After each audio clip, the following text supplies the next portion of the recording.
네, 제가 말씀드릴 때 불편하지 않으시죠? 네. 네, 우리가 신년마다 사람들은 이 다양한 계획을 세우잖아요. 해가 바뀔 때마다 이렇게 세우는데 이제 설도 구정도 지났고요. 이제 3월 됐잖아요. 그러면 이제 우리가 새해에 어떻게 해야겠다고 이 다짐하셨던 부분들 어떻게 잘 진행되고 있습니까? 제가 불편한 말씀을 드렸습니까? 아니면 설마 무슨 목표와 계획을 세웠는지도 다 잊어버리신 건 아니죠? 표정들이 왜 처음부터 그런 서로 불편한 얘기를 해서 힘들게 하냐 이런 표정이신데요. 또 혹자는 뭐 너무 합리적이셔서 난 어차피 계획 세워봤자 어떻게든 안 지킬 게 뻔하니까 애초부터 나는 안 세웠는데 이렇게 하시는 분도 계실 거예요.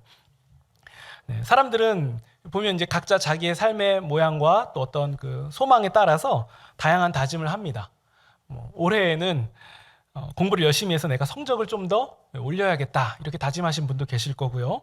또 올해에는 내가 끊지 못했던 담배도 좀 끊어와야겠다 이렇게 생각하시는 분도 계실 거고, 아니면 뭐 굉장히 많은 사람들이 바라고 있는 것은 올해에는 다이어트 좀 꼭 좀 성공해야겠다 이렇게 생각하시는 분들도 계실 거예요. 근데 사람들이 그런 다짐을 할 때에는 가만히 보면 방법을 몰라서 못 하시는 분은 안 계신 것 같아요. 방법은 다 알고 계세요. 성적 올리는 거 그거 방법만 얘기하면 되게 쉽지 않습니까? 일단 스마트폰을 끊으면 돼요. 그리고 옛날 핸드폰으로 바꾸고 이제 TV 보는 자리에서 완전히 벗어나서 그냥 책상에 조금 더 앉아 있으면 됩니다. 그리고 책을 한 자라도 더 보면 되고, 하루에 수학 문제집 10문제씩만 매일 꾸준히 풀면 최소한 1년 전보다는 훨씬 나아져요. 그죠? 모르셨습니까? 네, 알죠? 금연이요? 담배 안 사면 돼요. 담배를 사서 문제예요. 아니면 담배를 한 개 피울 때마다 아내에게, 남편에게 내가 한 개 피당 10만 원씩 주겠다라고 하면 일주일도 안 가서 끊으실 겁니다. 그렇죠? 통장이 못 받쳐주니까요. 그러니까 그렇게 정해서 그거 잘 지키면 돼요. 굉장히 확실하죠. 다이어트 몰라서 못 하시는 분 안 계실 겁니다. 그냥 지금처럼 그렇게 안 먹으면 돼요. 누워서 스마트폰 보면서 하루 종일 이제 TV만 혹은 핸드폰만 보는 뭐 이런 것들 그만하고 뭐 등산이든 달리기든 뭐라도 하면 됩니다. 알아요. 뭐 헬스장 끊어도 되고 뭐 여러 방법이 있습니다. 그 외 다른 계획들도 마찬가지죠. 우리가 방법을 몰라서 못하는 게 아니에요. 방법은 잘 알고 있습니다. 단지 할 의지가 없거나 아니면 그것을 할 때 따라오는 어떤 불편감 혹은 손해감 이런 것 때문에 안 하고 싶고 싫은 거죠. 솔직히 말하면 그렇습니다. 못하는 게 아니에요. 안 하는 겁니다. 물론 해서 안 되는 부분들도 분명히 있는데 대체적으로 우리가 세우는 계획들을 보면 하면 이전보다는 확실히 나아지는 부분이 있거든요. 근데 안 합니다. 저는 자녀에게, 딸에게 골고루 먹으라고 합니다. 싫어하는 음식이지만 시금치 한 번이라도 더 먹고 콩나물 한 번이라도 더 먹어보라고 제가 얘기를 합니다. 왜냐하면 편식보다는 골고루 먹는 게 당연히 좋잖아요. 근데 저는 골고루 먹는 게 싫어요. 제가 먹고 싶은 것만 먹고 싶어요. 그러니까 전 다 큰 성인인데도 이제 그렇게 안 하는데 애는 얼마나 안 하고 싶었겠어요? 자기가 먹고 싶은 것만 먹고 싶겠죠? 근데 저에게 누가 옆에서 혹은 제 아내가 이것도 먹어봐, 계속 이것도 먹어야 돼, 골고루 먹어야 돼, 계속 이렇게 하면 저는 그분 식사 다 끝나면 그 다음에 먹을 거예요. 왜냐면 그 얘기 듣기 싫거든요. 근데 제가 그 말이 좋은 말이고 저에게 유익이 된다는 말을 제가 몰라서 그러는 걸까요? 알죠. 너무 잘합니다. 근데도 듣기가 싫어요. 그럼에도 딸과 밥을 먹을 땐 얘기할 거예요. 골고루 먹어야 돼. 네. 저만 그러는 거 아니죠? 다 그러시죠? 네. 우리가 아는데 그런데도 하기 싫을 때가 있습니다. 그럼 뭐가 문제냐? 이렇게 따져보면 우리가 안 하고 싶은 게 문제예요. 모르진 않아요. 너무 많이 알고, 사실 알고 싶으면 이제 검색하면 다 나오는 시대잖아요. 그러니까 몰라서가 아니죠. 안 하고 싶은 거예요. 여러분 혹시 이 중에 나는 좋은 신자가 되고 싶습니다라는 마음이 없으신 분 계십니까? 네. 그런 분은 없을 거예요. 누구나가 좋은 신자가 되고 싶을 거예요. 그러면 여러분 좋은 신자가 되는 방법 혹시 몰라서 못 하시는 분 계십니까? 불편하시죠? 다 아시죠? 네. 방법은 다 알고 있습니다. 내가 모르고 있다고 믿고 싶을 뿐이지 사실 방법은 다 알고 있습니다. 뭐 여러 가지 중에 한 가지만 말씀드려보자면 지금보다 말씀을 좀 더 보시면 됩니다. 그러니까 주일날만 와서 이 지퍼를 여는 게 아니라 평상시에도 말씀을 좀 보면서 뭐 더듬더듬 한 절 한 절 읽어가면서 이 말씀이 나에게 어떻게 적용될 수 있을까? 내가 또 어떻게 적용할 수 있을까? 이런 고민을 하면 그것을 하지 않는 것보다는 훨씬 깨닫는 바가 많을 거예요. 물론 그렇게 지식이 생기는 게 전부는 아니거든요.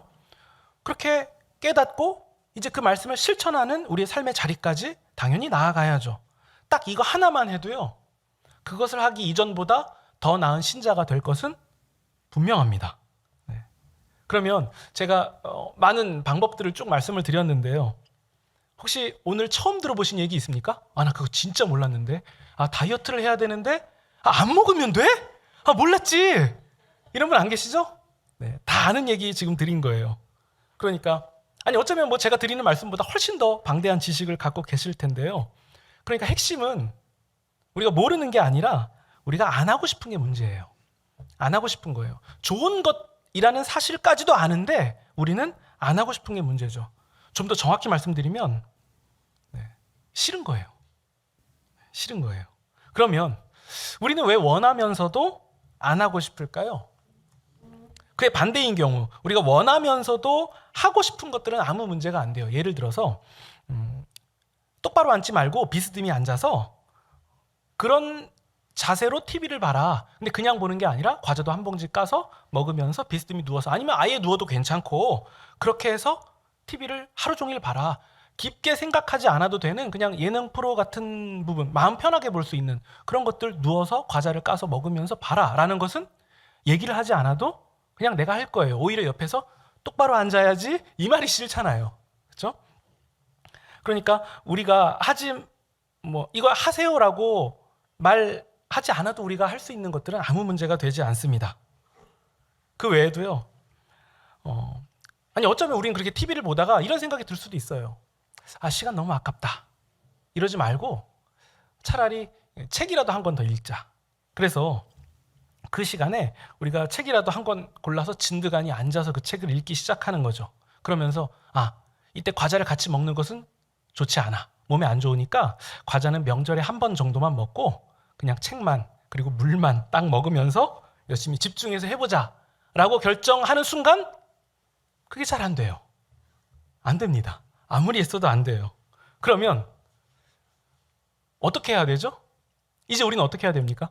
잘 안 되니까 이거 우리 합리적으로 가보자. 어차피 안 될 거. 관둬.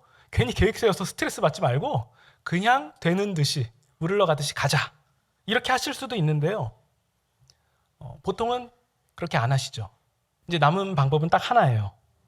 억지로 하는 거예요. 억지로 해야죠. 하기 싫은데 억지로 하는 겁니다. 금연이요? 그거 억지로 해야 돼요. 이거 그냥 이렇게 하다 보면 자연스럽게 끊어지겠지 이렇게 생각하시면요.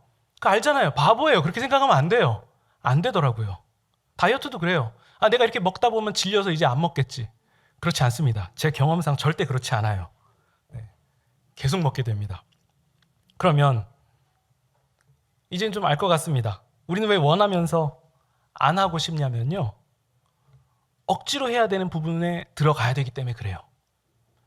억지로 해야 되는 순간을 마주하기 때문에 그게 미리 우리는 계산이 되니까 안 하고 싶은 거예요. 꺼려지는 거죠. 그 말 듣는 것 자체가 싫어요. 억지로 해라 라는 말, 그냥 어거지로 해봐 이런 말이 듣기 싫은 거예요. 그러니까 옆에서 자꾸 금연하면 건강에 좋아 이런 얘기하면요. 듣기가 싫은 거예요. 그 얘기가 좋은 말인데 듣기가 싫어요. 나도 알아. 이렇게 되지 않습니까? 네. 근데 물론 말하는 사람도 그 사람이 몰라서 얘기하는 거 아니에요. 그 사람이 알고 있는데 얘기하는 거죠. 이게 자꾸 되풀이 되는 것은 결국에는 억지로 해야 될 것을 요구하기 때문이에요. 그래서 싫은 거죠. 여러분, 오늘 우리가 읽은 본문을 보면요. 새 계명이 나옵니다. 예수님의 제자들에게 새 계명을 선포하시는데 우리 34절을 보시면요. 새 계명을 너희에게 주노니 서로 사랑하라. 내가 너희를 사랑한 것 같이 너희도 서로 사랑하라. 여러분, 예수님이 이 말씀을 제자들에게 하셨을 때 제자들은 굉장히 충격을 받았을 거예요. 아, 맞다. 그래. 우리가 몰랐어. 서로 사랑해야지. 정작 중요한 것을 완전히 놓치고 있었네. 방금 예수님이 우리 발 닦아주셨잖아. 그러니까 우리도 서로 그렇게 해주기를 주님이 원하시고 계신 거야. 그러니까 우리가 서로 사랑해야 돼. 와, 몰랐어. 이랬을까요? 예수님이 너희들 서로 사랑해라 라고 말씀하실 때 제자들은 아무 감흥이 없었을 것이 분명해요. 신선하지도 않고 새롭지도 않았을 거예요. 왜냐하면 처음 들어본 말씀도 아니고 예수님이 아니어도 그냥 사회 도덕 관념상으로도 많이 들어본 말이었을 거예요. 그러니까 예수님이 새 계명을 선포한다라고 했을 때는 새 계명이라고? 라고 기대감이 있었을지 모르겠지만 그 다음에 이어지는 말씀은 그렇게 기대감이 있는 말씀이 아니에요. 서로 사랑해라. 알지? 모르는 사람 있나? 알지? 우리가 이 오늘 읽은 본문의 상황만 봐도요. 그리고 이 요한복음 13장의 상황들만 봐도 제자들은 예수님이 서로 사랑하라라고 말씀하실 때 별 관심이 없었어요. 보시면요. 일단 이 얘기를 먼저 해볼게요. 예를 들어 남편이 아내에게 얘기하는 거예요. 우리 좀 근사한데 여행 한번 다녀올까? 이렇게 얘기를 한 거예요. 그때 아내가 그 얘기를 듣고 이렇게 대답합니다. 오늘 저녁 뭐 먹지? 상황이 이해되셨습니까? 자, 그러면 이제 이 말에서 여러분 뭐가 판단이 됩니까? 일단은 아내는 남편이 여행 가자고 한 말이 이거 한두 번 한 게 아니구나. 진짜 많이 했구나. 이게 좀 느껴지실 거고요. 두 번째는 일단 아내는 여행 가고 싶은 마음이 별로 없구나. 네. 이것도 우리가 느낄 수 있죠. 그러니까 이런 걸 보면 그 대화만 딱 봐도 아내는 별 관심이 없어. 지금 남편이 헛다리 짚고 있는 거야. 이런 부분이 느껴지잖아요. 우리 본문도 그래요. 보시면요. 우리 아까 34절 보시면요. 예수님이 새 계명을 주노니 서로 사랑하라 라고 말씀하셨는데 그 다음에 베드로가 하는 말을 보세요. 36절. 주여, 어디로 가십니까? 지금 안 맞는 얘기 아닙니까? 너희도 서로 사랑하라. 내가 너희를 사랑한 것 같이 너희도 서로 사랑하라. 주여, 어디로 가십니까? 그러니까 지금 이상한 얘기하는 거예요. 베드로는 서로 사랑하라라는 계명이 마음에 안 들어온 거죠. 다른 게 관심이 있었어요. 어디로 가십니까? 여러분, 이 말을 라틴어로 하면은 쿼바디스 도미네라고 한번 들어보셨죠? 영화 제목이거든요. 네, 여기서 나온 구절이에요. 여기서 나온 구절이 아니라 이 구절이 제목이 된 거예요. 근데 이런 대화를 보니까 일단 베드로는 별 관심이 없습니다. 예수님은 되게 비장하게 말씀하신 것 같거든요. 새 계명을 너희에게 주겠다. 근데 베드로가 관심이 있는 것은 새 계명이 아니에요. 예수님이 어디로 가시냐예요. 근데 왜 베드로가 이 질문을 하냐면요. 우리 33절 보세요. 작은 자들아, 내가 아직 잠시 너희와 함께 있지만 지금은 잠깐 있다. 근데 너희는 내가 가는 곳에 올 수 없어. 내가 가는 곳에 올 수 없어. 라는 얘기를 하세요. 그러니까 베드로는 그 다음에 이어질 새 계명은 별로 중요하지 않고 예수님이 가시긴 가시는데 내가 못 따라간다고? 그러면 문제가 생기잖아요. 우리 지난주에 말씀드리지 않았습니까? 예수님 가시는 곳에 좌우에 앉든 뭘 하든 내가 누려야 될 부분이 있는데 예수님이 가시긴 가셔요. 근데 나는 못 간다? 그러면 안 되죠. 그러면 이제 그 다음에 예수님이 자, 이제 나 못 가니 너희는 내가 있는 곳에 못 오니까 새 계명을 줄게. 근데 베드로는 그게 중요하지 않아요. 어디 가시는지가 중요해요. 어디 가십니까? 근데 여러분, 예수님이 하신 말씀은 어디 여행 가듯이 멀리 가니까 못 따라와 이런 얘기가 아니라요. 예수님이 십자가에 달리시는 그 자리를 말씀하고 있는 거예요. 예수님이 십자가에 달리시는 것은 제자들이 서로 나눠져서 예수님이 이만큼 힘드시니까 우리가 좀 나눠지자 할 수 있는 자리도 아니었고요. 제자들이 지는 십자가도 아니었고요. 오직 예수님만이 홀로 다 담당하셔야 되는 자리였어요.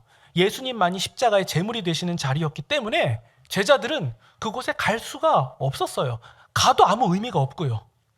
요한복음은 예수님의 십자가에 대해서 이렇게 얘기합니다. 마태, 마가, 누가 복음에서는 예수님의 십자가는 고통과 고난의 자리거든요. 근데 요한복음은 관점이 좀 달라요. 영광의 자리예요. 예수님이 십자가를 향하여 가시는 길은 하나님께 영광이 되는 자리고 동시에 예수님이 영광에 이르시는 자리거든요. 그 자리를 향하여 예수님이 지금 나아가신다. 그래서 여러분 31절, 32절을 보시면 이해가 되실 거예요. 그가 나간 후에, 여기서 그는 누구냐면 여러분 윗절에 30절에 나온 가룟 유다입니다. 가룟 유다는 예수님의 빵 조각을 받아 들고서는 나가는데 곧 밤이다.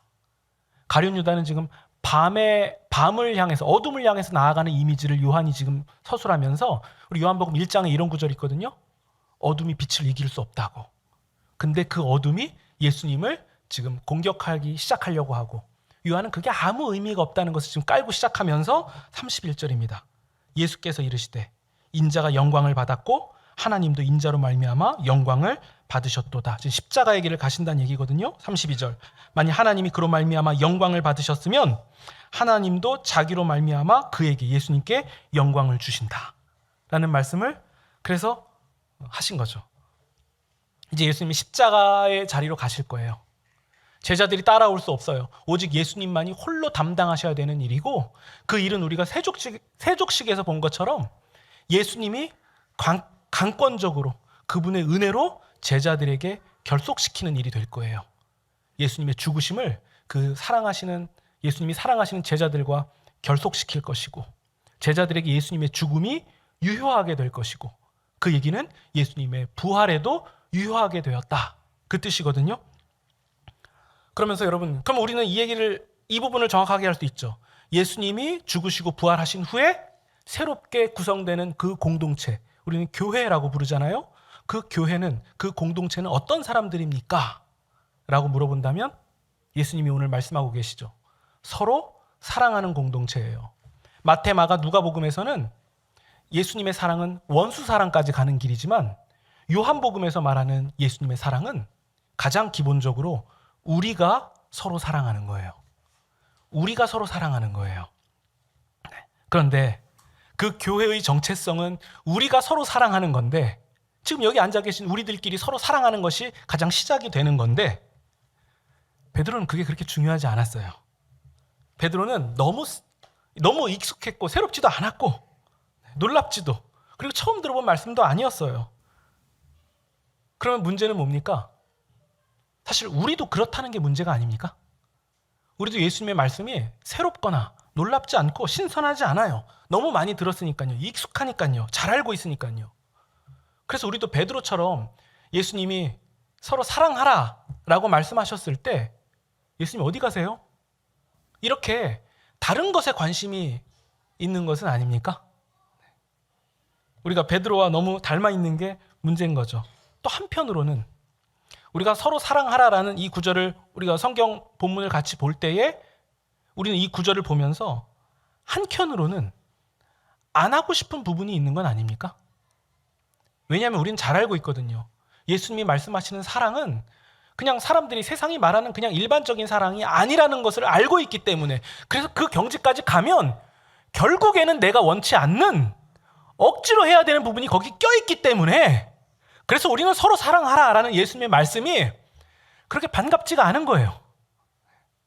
그렇게 반갑지가 않은 거예요. 여러분, 젊은 남녀가 서로 사랑할 때 사랑이라고 하면 그건 주변에서 뜯어 말려도 어떻게든 하는 거예요.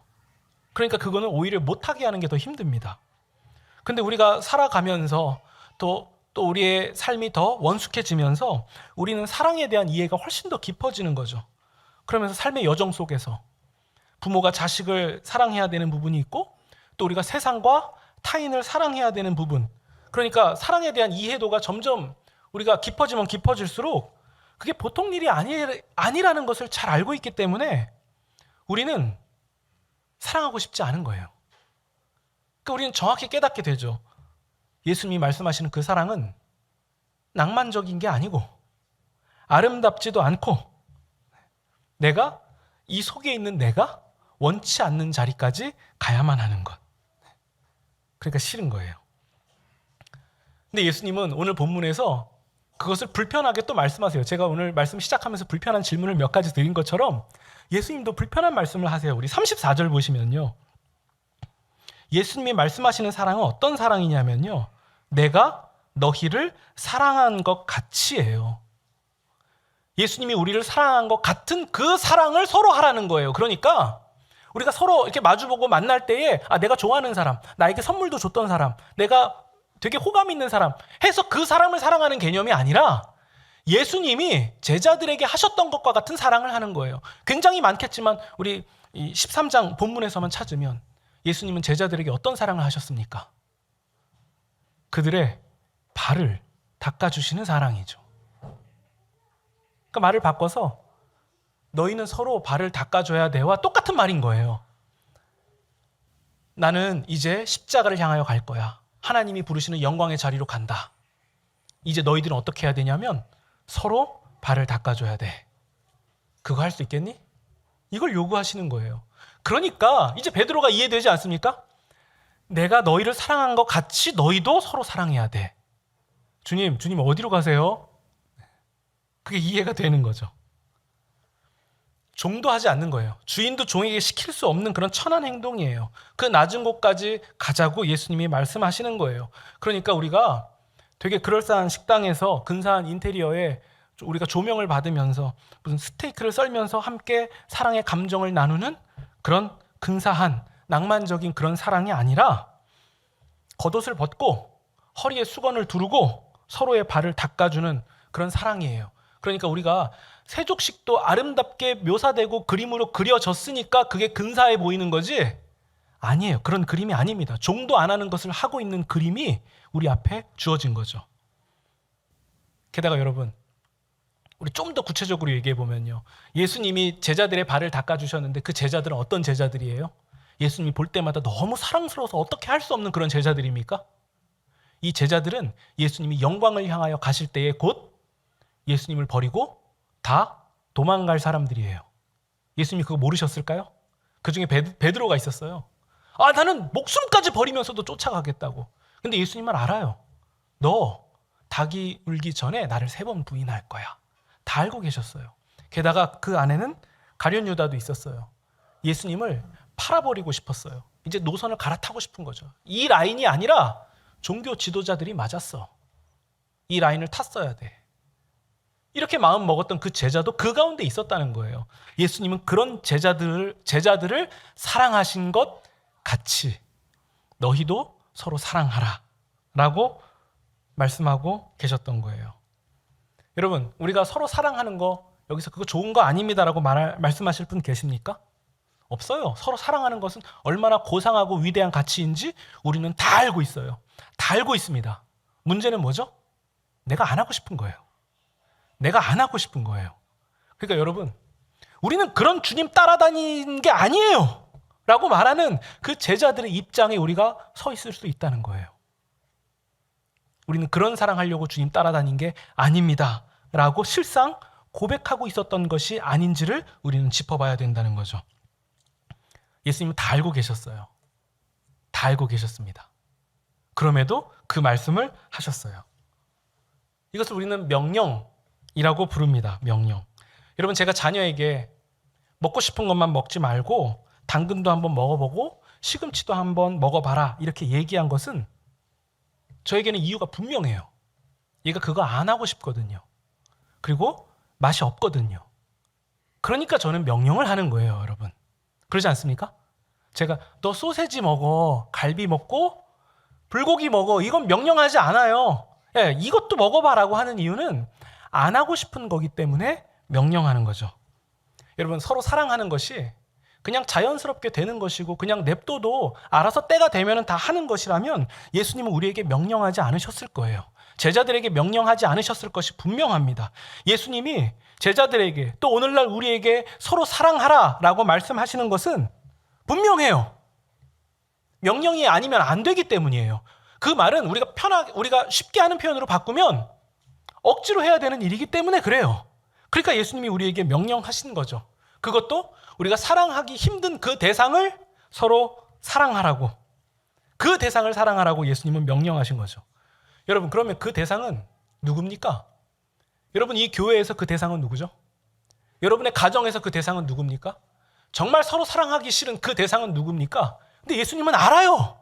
여러분들이 그 사람 사랑하는 거 어렵고 하기 싫다는 거, 정말 어거지로 죽을 상을 가지고 죽을 상을 해서 해야 된다는 거 예수님도 알아요. 예수님 그거 모르실까요? 알죠. 근데 예수님이 왜 명령하시냐면 억지로 해야 되는 일이기 때문에 그래요. 여러분, 예수님이 영광을 향하여 가신다고 분명히 말씀하셨거든요. 제자들에게. 내가 십자가를 지러 가는 길은 영광의 길이고 하나님이 영광 받으시는 일이다. 근데 여러분, 그 십자가의 길은 어떤 길입니까? 내가 좋아하는 사람들, 그리고 내 말 잘 듣는 제자들만 골라서 사랑하는 그 길이 십자가의 길이 아니라 도무지 사랑받지 못할 죄인들을 위하여서 죽으시는 길 아니었습니까? 그게 십자가의 길이고 그게 십자가의 사랑이었죠. 이걸 한 단어로 바꾸자면, 바울의 표현으로 바꿔보자면 오래 참는 사랑이에요. 오래 참는 사랑. 네. 가늠한 여인 앞에서 예수님이 보여주신 사랑은 뭐죠? 온유함 아니었습니까? 그리고 하나님의 아들이요, 모든 것을 다 하실 수 있는 분께서는 자랑하지도 교만하지도 않으셨어요. 누구보다 무례해도 되시거든요. 절대 지존자, 완전하신 주님이시니까 누구보다 무례하셔도 돼요. 아니, 무례라는 단어 자체가 성립하지 않죠. 근데 주님은 무례하지 않으셨습니다. 그리고 그 사회에 천대받는 아이들이 예수님께 나아오는 것, 천대받는 그런 죄인들이 예수님께 나아오는 것을 예수님은 막지 않으시고 오히려 기뻐하셨죠. 예수님은 자기의 유익을 구하신 게 아니라 오히려 십자가에서 자신의 물과 피를 다 쏟으셨습니다. 다 쏟으셨어요. 남기지 않으셨습니다. 예수님은 죄인들과 세리들, 창기들, 그들에게는 한없이 참으셨지만 세상의 힘과 권력을 주무르는 종교 지도자들을 향해서는 참지 않으셨습니다. 그리고 제자들이, 또 따르던 사람들이 결정적인 순간에 다 주를 버리고 떠났지만 예수님은 참으며 믿으며 바라셨습니다. 그러니까 여러분, 예수님이 십자가를 지시는 것은 견디셔야 되는 일이에요. 내가 기뻐서 자원해서 와, 나 십자가를 향해서 그 영광의 길로 갈게요, 이게 아니라 견디셔야 되는 길이라는 거예요. 참아내셔야 되는 길이라는 거예요. 예수님은 그렇게 하지 않으셔도 되는 분인데 그 길을 그렇게 가셔야만 하는 분이라는 거예요. 그러면서 예수님이 말씀하시는 거예요. 그 길을 가자고. 그 십자가의 길을 가는 것이라고 말씀하고 계신 거죠. 그러니까 여러분, 사랑은 낭만이 아니에요. 낭만이 아니에요. 그냥 자연스럽게 되어지는 부분이 아니에요. 그냥 젊은 남녀가 만나서 결혼한다고 약속하는 순간 그때 낭만 다 깨지는 거 아니에요? 심지어 그런 사랑마저도 그렇잖아요. 가는 과정이 언제까지 설레고 기쁩니까? 아니에요. 그렇지 않아요. 그러니까 우리가 결혼식에서 계약하는 거 아니에요? 이 사람만을 사랑하기로 서약합니다. 약속합니다. 죽음이 우리를 갈라놓을지라도, 이런 극단적인 표현까지 쓰면서 우리는 맹세하지 않습니까? 하나님이 인간에게 주신 사랑은 그렇게 가는 거예요. 그렇게 가는 겁니다. 예수님이 이렇게 말씀하세요. 내가 너희가 너희를 사랑하는 자만 사랑하면 그게 무슨 상이 있냐? 너희들이 무시하는, 그리고 너희들이 흉보는 깔보는 세리들도 그런 사랑은 할 줄 안다. 너 친한 사람, 너가 좋아하는 사람만 골라서 사랑하면 너희가 남보다 나을 게 뭐가 있냐? 그런 사랑은 하나님을 모르는 이방인들도 할 줄 안다. 예수님은 그런 사랑은 그냥 되어지는 거라고 말씀하셨어요. 그러니까 예수님이 서로 사랑하라라고 명령하신 것은 그것과 결이 전혀 다른 사랑을 우리에게 요구하셨던 거죠. 여러분, 예수님이 보여주신 사랑은 포장이 되게 근사하게 되어 있어서 시동 걸어서 차로 출발하면 덜컹거리지 않는 그런 포장 잘 된 길이 아니라 갈 때 먼지가 풀풀 날리는 그런 길이었어요. 예수님은 그런 길을, 그 나무 십자가를 지고 오르셨죠. 그 나무는 우리가 앉아있는 그런 나무의 그런 매끈한 그런 표면이 아니라 사포로 전혀 다듬어지지 않은, 그냥 잘못 만지면 가시가 찔리는 그런 십자가였습니다. 예수님은 그런 십자가를 지고 그렇게 먼지가 날리는 길을 피범벅이 돼서 가셔야만 했습니다. 근데 그 길을 예수님은 영광의 길이라고 말씀하셨고 하나님이 영광 받는 것이었다, 하나님의 영광이다라고 표현하신 이유는 그 길이 하나님의 뜻이기 때문이죠. 우리가 그렇게 어거지로 죽을 상을 해서 가는 것이 우리에게 의미가 있냐라고 물어본다면 의미가 있습니다.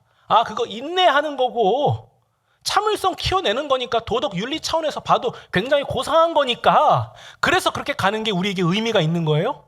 아니요. 그 차원이 아닙니다. 요한복음은 우리에게 요구하고 분명히 알려주고 있잖아요. 그 길은 예수님이 가신 길이에요. 예수님이 먼저 가신 길이고 우리는 예수님이 먼저 가신 그 길을 따라가는 거예요. 그러면 우리가 그 길을 가다가 그 길 끝에 이르렀을 때 우리는 누구를 만나겠습니까? 그 길 끝에서 우리가 예수님을 만나기 때문에, 그래서 우리가 억지로 하는 것이 의미가 있는 거예요. 그래서 그렇게 죽을 상을 하면서 그렇게 하는 것이 의미가 있냐라고 물어본다면 의미가 있는 거예요. 그 길 끝에서 우리가 예수님을 만나게 되기 때문이죠. 우리가 무슨 보상을 따르겠어요? 우리가 무슨 보상을 원합니까? 여기서 뭐 무슨 복권 당첨되고 뭐가 술술 풀리는 그런 정도의 것이요? 그거 여러분 영원한 관점에서 보면 그 점 하나 찍기에도 점 하나도 찍을 수 없는 그냥 아주 작은 거예요. 아주 작은 거예요. 그게 보상이라서 억지로 한다고요? 아니요. 그러면 그냥 짧은 인생 그냥 안 걸리고 내가 할 수 있는 거 다 하면서 살면 되는 거예요. 남 무시하고 헐뜯고 내가 좀 더 누리면 되는 거예요. 뭘 굳이 남을 배려하고 이해하고 존중합니까? 그게 나에게 무슨 유익이라고. 그 짧게 한 번 왔다 가는 인생 뭘 그렇게 삽니까? 안 걸리면 장땡이지. 그러니까 우리가 TV에 나오는 욕하는 그 모든 사람들은 잘 살고 있는 거예요. 되게 지혜로우신 것들, 지혜로운 행동들을 하고 계신 거예요. 근데 우리는 왜 그렇게 안 하죠? 왜 그게 틀렸다라고 얘기하죠? 도덕 윤리 차원으로도 그렇게 할 수 있는 건데요. 우린 그걸 넘어섭니다. 그 길 끝에 예수님이 계신다. 그 길을 끝까지 걸어가면 거기서 우리는 예수님을 만난다. 이것이 우리의 영광이기 때문에 우리는 하나도 낭만적이지 않은 사랑을 요구하시는 그 예수님의 명령을 따라서 우리는 갈 수 있는 겁니다. 여러분 그 출발점이 어디입니까? 어디죠? 하나도 낭만적이지 않은 우리의 가정일 수 있고 이 교회일 수 있고 그리고 나 자신일 수 있어요. 지긋지긋한 나 자신일 수도 있습니다. 근데 어떻게 해야 되죠? 서로 사랑하는 거예요. 그 길 끝에서 우리는 반드시 예수님을 만나게 될 것입니다. 네. 우리 출발점이 바로 그곳이라는 사실을 우리가 마음에 잘 담으시면서 그리고 그 길 끝에서 예수님을 만난다는 이 진리가 우리에게 큰 위로가 되시면 좋겠습니다. 갈 이유가 있습니다. 갈 이유가 분명합니다. 우리는 그 길 끝에서 예수님을 만날 것이고 이 말씀마저도 나만 그렇게 예수님 만나서 잘 되는 거 아니고 그렇게 정말 꼴보기 싫었던 지긋지긋한 그 사람도 나와 함께 주님을 만나는 그 여정이 될 것입니다. 네. 그렇기 때문에 우리가 그 이유를 생각하면서 우리가 주님을 향하여 힘있게 나아가시는 그런 우리의 인생이 되시기를 예수 그리스도 이름으로 축원드립니다.